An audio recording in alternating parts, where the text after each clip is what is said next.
Fala pessoal, eu sou o professor Rodrigo Vilela Veiga e esse aqui é o canal do Penal.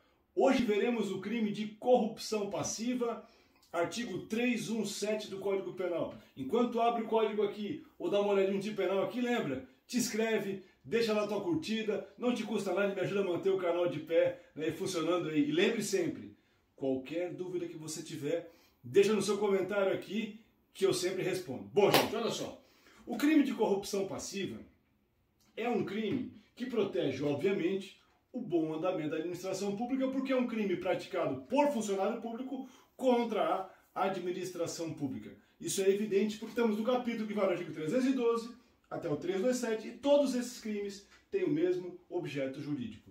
Ah, professor, eu não sei o que é funcionário público. Assiste então o primeiro vídeo da playlist, está aqui o card para vocês aqui, primeiro vídeo da playlist sobre os crimes de funcionário público, e lá vou explicar certinho essa definição de funcionário público que está no artigo 327 do Código Penal. Continuando aqui, gente, olha só. Qual é a conduta? Ou seja, o que a lei penal pune no que se trata de corrupção passiva? Olha só, são três verbos. Solicitar, que é pedir alguma coisa. O receber, que é o sujeito ativo dando alguma coisa para ti. O aceitar a promessa é aquela ideia de que, olha, se tu fizer isso aí, eu te dou aquela coisa no futuro. Então, solicitar, tu pede alguma coisa, aqui tu recebe e lá tu aceita uma promessa futura. Essa solicitação, esse recebimento, ele pode ser feito de maneira direta, ou seja, o próprio funcionário público faz a solicitação, ou indireta, ou seja, por meio de terceiro.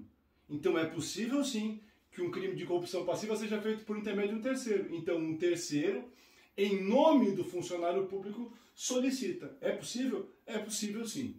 Olha só, esse ponto está grifado em amarelo porque ele é bem importante, tá, gente? Olha só. O crime de corrupção passiva ele pode ser exercido, inclusive, fora da função ou antes de assumi-la. Então é possível que o sujeito não tenha nem mesmo assumido a função, mas em razão dela solicita, receba ou aceite promessa de vantagem e ele já terá praticado o crime de corrupção passiva. Isso é bem importante para estar aqui sublinhado aqui, gente. E o que eu estou pedindo, que eu estou solicitando e recebendo? Uma vantagem indevida. Portanto, gente, o objeto material deste crime, ou seja, aquilo sobre o qual recai a conduta, é a vantagem indevida. E aí é uma divisão doutrinária a respeito da natureza desta vantagem. Se é uma vantagem patrimonial ou uma vantagem de qualquer natureza. Então existem autores que falam que é aqui, outros que falam lá. Me parece, numa interpretação mais coerente, porque não estamos diante de um crime patrimonial e sim um crime contra a administração pública, que essa vantagem é de qualquer natureza. Então, claro que normalmente o pedido é um pedido de vantagem patrimonial, geralmente inclusive dinheiro, mas nada impede que eu tenha uma vantagem de qualquer outra natureza. O Mirabete, por exemplo, chega a falar que esta vantagem poderia ser até de caráter sexual. Então, a aceitação de uma vantagem sexual ou a promessa de uma vantagem sexual configuraria sim essa vantagem indevida. O importante é que ela seja indevida, ou seja, que não tenha, não seja uma vantagem para a administração pública, seja algo indevido.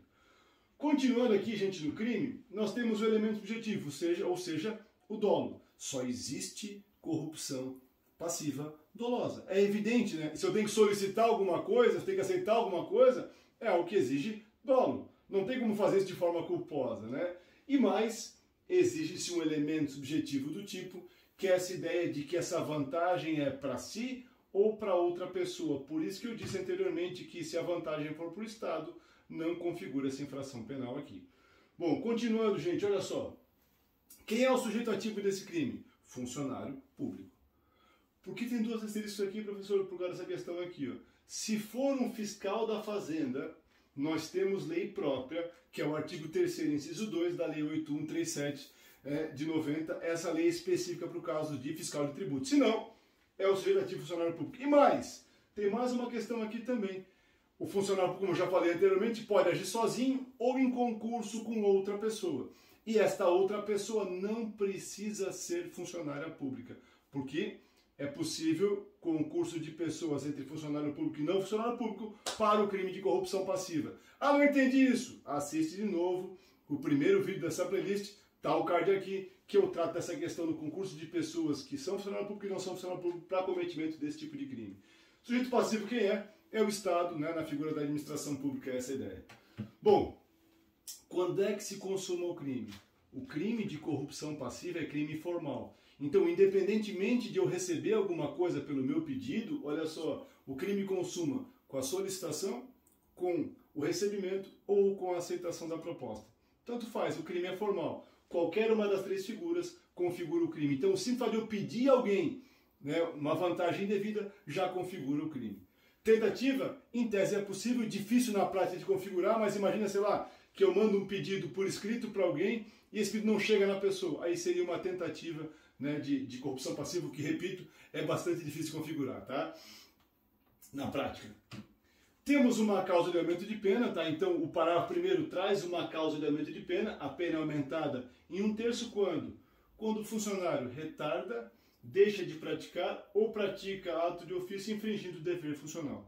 Então, se há esse exaurimento do delito aqui, que é essa prática de um ato ou a não prática de um ato em virtude desse pedido de vantagem indevida, a pena vai ter um aumento de 1/3. Tá? Então, isso aqui a lei está punindo com o aumento de pena o exaurimento do delito, ou seja, o funcionário não fazer alguma coisa ou deixar de, ou fazer ou praticar infração de dever funcional motivado por esse pagamento. Por isso que a pena ela é majorada, porque além do fato dele se corromper, ele ainda prejudicou de certa forma diretamente a administração pública. Nós temos aqui uma diferença interessante entre corrupção passiva e concussão. Artigo 316, artigo 317. Muito simples. Na concussão, eu tenho um tipo de extorsão em que o funcionário público usa o seu cargo para extorquir alguém e lhe dar uma vantagem. Aqui há um pedido, há uma solicitação, há uma aceitação. Portanto, em tese, esse crime é mais grave que esse, apesar de que a pena dos dois é exatamente a mesma. E há um segundo detalhe a respeito do concurso com outros crimes. Como assim? Na concussão, se eu pago quem está me extorquindo, quem paga não comete crime algum. Na corrupção passiva é possível que eu tenha o casamento entre corrupção passiva e corrupção ativa. É possível só corrupção passiva? Sim. Por exemplo, o servidor pede e a pessoa não paga. Ou pode ter as duas juntas, como por exemplo, eu prometo, ele aceita a promessa, ou eu entrego e ele recebe. Então é possível sim que eu responda, que um responda por corrupção passiva e outro por corrupção ativa, tá? Enquanto na concussão isso não é possível. Estamos quase acabando. Vamos lá, força pessoal! Temos um crime bem bacana aqui, bem interessante, diferente, e é uma pegadinha, gente, porque ninguém lembra desse crime, justamente porque é um crime parecido com ele chamado prevaricação. Cuidado, tá, gente? Cuidado. É a corrupção passiva privilegiada. Aqui na corrupção passiva privilegiada eu tenho praticamente a mesma figura do caput do parágrafo 1º. Porém, enquanto lá a motivação do agente era vantagem indevida, aqui a motivação do agente é o pedido de terceiro. Então alguém pede para ele deixar de fazer alguma coisa. Então percebam, no parágrafo 2º não existe vantagem indevida. Alguém pediu. Por isso a pena é tão mais baixa. Vejam que a pena máxima aqui é 1 ano, enquanto a pena máxima do caput são 12 anos e do parágrafo 1º ainda aumenta em 1/3. Então perceba a diferença de pena, e a diferença está onde? Na exigência da vantagem indevida ou não. Aqui eu quero agradar alguém, lá eu quero receber uma vantagem indevida. Essa é a principal diferença. E claro, o que diferencia, afinal de contas, corrupção passiva de prevaricação? É bem simples, a motivação. Os dois crimes, o servidor deixa de fazer alguma coisa, né? não faz alguma coisa, se omite e tal, é igual. O que muda? É a motivação. Enquanto aqui é o pedido de alguém, aqui é um sentimento pessoal. Por exemplo, preguiça. Então, imagina o seguinte exemplo. Um policial militar tira o seu bloco de multa e vai multar um sujeito que parou o carro no lugar errado. Um amigo desse policial olha e fala, calma, só um pouquinho, esse carro é do meu chefe, não faz isso, deixa ele, tal. E o policial fala, tá, beleza, vou quebrar tudo. Guarda o negócio e vai embora. Qual foi o crime do policial? Corrupção passiva, porque ele deixou de praticar um ato de ofício motivado pelo pedido de alguém. Imagina o mesmo caso agora de um carro parado em local proibido, o policial vê aquela cena, tá um sol muito forte, muito quente, e o policial tá na sombra assim, sentadinho, ele pensa assim, não vou lá, cara. Pô, que preguiça de ir lá, deixa o carro lá, o cara tira lá. Agora eu tenho o quê?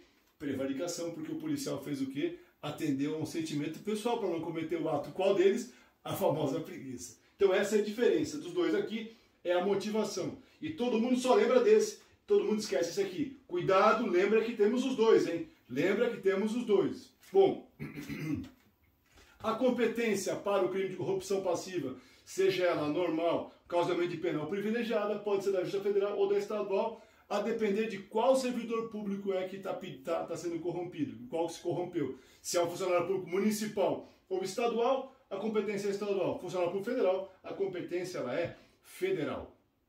Estamos quase acabando, gente. É um crime de ação penal pública em todas as suas figuras e é julgado pelo juízo comum, na figura do caput e do parágrafo 1º, e pelo juizado especial criminal na figura do parágrafo 2º. Então presta atenção, gente.